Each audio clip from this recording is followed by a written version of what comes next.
गांव गांव और खेत खेत की बदल रही तस्वीर, नई योजनाओं और तकनीकों से चमकी किसानों की तकदीर। किसानों की तकदीर।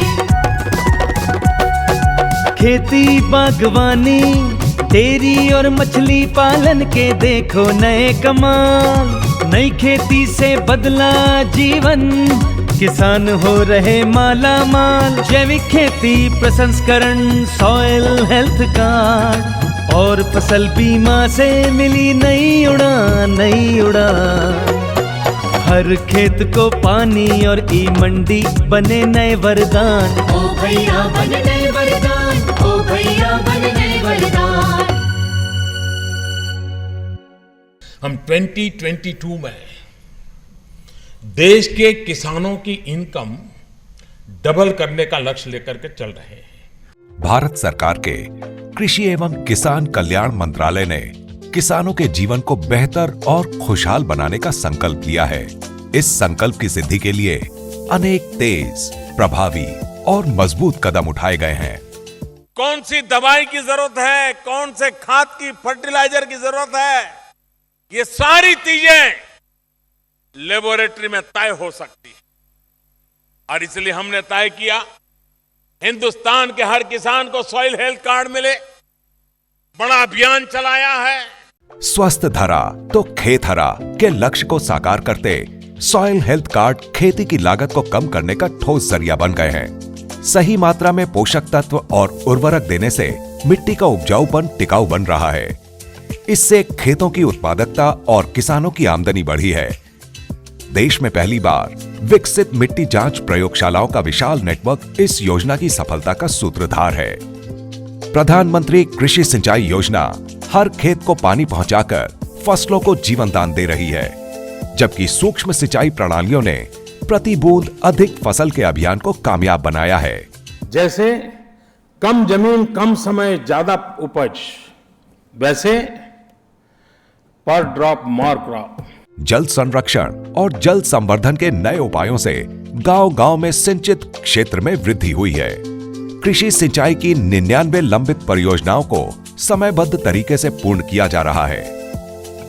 नीम लेपित यूरिया के वर्षों पुराने वैज्ञानिक सुझाव को ठंडे बस्ते से निकालकर जमीनी स्तर पर लागू किया गया। किसानों को यूरिया हासिल करने के कड़े संघर्ष से छुटकारा मिला, जिससे लागत में कमी आई और मुनाफा बढ़ा। ऑर्गेनिक खेती के लिए जरूरी सुविधाएं और सहायता मुहैया कराकर आमदनी बढ़ाने की अपार संभावनाओं के द्वार खोल दिए गए हैं। ऑर्गेनिक किसान क्लस्टर्स के गठन ने ऑर्गेनिक खेती के क्षेत्र में पिछले 43 महीनों में लगभग 175% की असाधारण वृद्धि दर्ज की है। प्रधानमंत्री फसल बीमा योजना न्यूनतम दर, अधिकतम लाभ और मौसमी आपदाओं के बावजूद किसानों की आजीविका सुरक्षा की गारंटी बन गई है। अब इसमें कोई भुगतान सीमा या कैपिंग नहीं है, जिससे किसान को बिना किसी कटौती के पूरी राशि मिलती है। शुरुआती निरीक्षण के बाद 30 दिन के भीतर 25% राशि का अग्रिम ऑनलाइन भुगतान कर दिया जाता है। ड्रोन की मदद से नुकसान का मुआयना करने से अंतिम भुगतान में भी अब ज्यादा समय नहीं लगता। इलेक्ट्रॉनिक राष्ट्रीय कृषि बाजार यानी ई नाम से जुड़ी 14 राज्यों की 470 मंडियों में किसान भाई लगभग 90 कृषि जिन्सों का ऑनलाइन कारोबार कर रहे हैं। इससे बिचौलियों की मनमानी से मुक्ति मिली है और किसानों को उनकी उपज का सही दाम मिल रहा है। बागवानी विकास की अनेक योजनाओं को समेकित करके एकीकृत बागवानी विकास मिशन शुरू किया गया है। इसमें नई तकनीकों के साथ कोल्ड चेन के विकास और बाजार सुविधाओं को बढ़ावा दिया जा रहा है। महत्वाकांक्षी प्रधानमंत्री किसान संपदा योजना लगभग 20 लाख किसानों को खाद्य प्रसंस्करण, मूल्यवर्धन और प्रोसेसिंग चेन की सुविधा देकर उनकी आमदनी बढ़ाने को तत्पर है। शेल्फ लाइफ बढ़ने से बर्बादी और नुकसान की संभावना न्यूनतम रह गई है। प्रधानमंत्री के आह्वान पर मधु क्रांति का बीड़ा उठाया गया है। वित्तीय सहायता, वैज्ञानिक प्रशिक्षण और समेकित मधुमक्खी पालन विकास केंद्रों की स्थापना से पिछले लगभग 4 वर्षों में शहद के उत्पादन में लगभग 29% की वृद्धि हुई है। ये किसानों की अतिरिक्त आमदनी का असरदार जरिया बन गया है। मिलकर हाथ बढ़ाना की परंपरा को सहकारिता अभियान के अंतर्गत लगातार अधिक संसाधन उपलब्ध कराकर मजबूत बनाया जा रहा है। पिछले वर्ष के मुकाबले इस वर्ष एनसीडीसी के माध्यम से सहकारिता को दी जाने वाली वित्तीय सहायता में 123% की बढ़ोतरी की गई। श्वेत क्रांति को सतत बनाने के प्रयासों से दूध उत्पादन में पिछले 3 वर्षों में लगभग 31% वृद्धि हुई और किसानों को दूध की कीमत लगभग 23% ज्यादा मिलने लगी।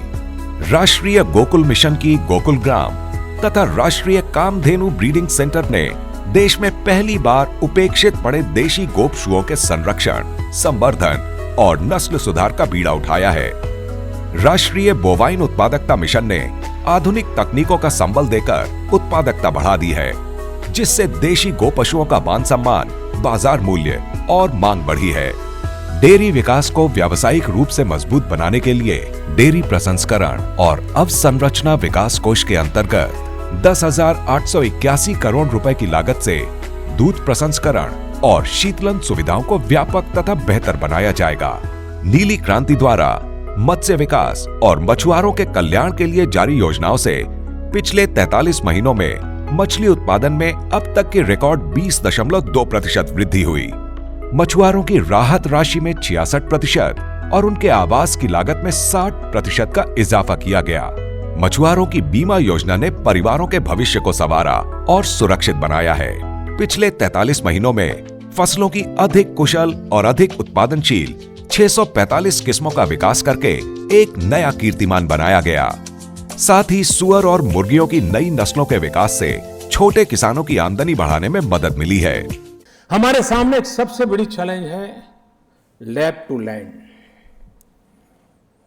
जो लैब में है वो लैंड पर कैसे आए, जो यूनिवर्सिटी के पास है वो कृषक के पास कैसे पहुंचे।